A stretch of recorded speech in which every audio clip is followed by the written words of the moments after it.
photography as a medium to explore issues related to identity.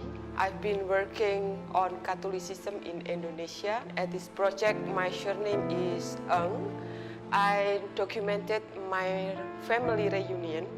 I came from a father who migrated from Xinjiang, China to Malang. We never known each other. He has been married with another woman in China, but we never met for years. So in 2016, my nephew and I decided to visit them, my half-sister Zhuang in Xinjiang. And then 1 year later, she and her daughter came to Malang.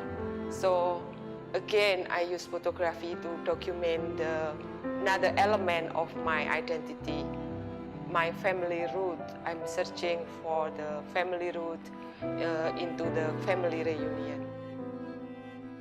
I'm very happy to be back in Hong Kong this year to present the second iteration of photography in Southeast Asia. So this is a series of exhibitions in which every year we will highlight and spotlight a photographer and artist from Southeast Asia working in photography. And so this is the second iteration, and the curatorial trust for this series of exhibition is to invite the photographers to explore two related issues, either to look at their personal connection with Chineseness or to unpack the complex relationship between China and their place of residence. In the second iteration of Photography in Southeast Asia series in Lumen Visum, Hong Kong, we are presenting the work of Indonesian photographer Swan.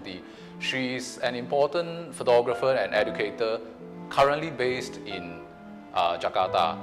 In this work titled My Surname is Ng, she offers us a kind of personal perspective into her family history. Swanti was born in East Java in the countryside and grew up largely surrounded by Javanese culture. Swanti made a visit to her father's hometown in Xinjiang, and then her half-sister also made a visit to Malang in East Java. And so this is a kind of personal record of their two family gatherings.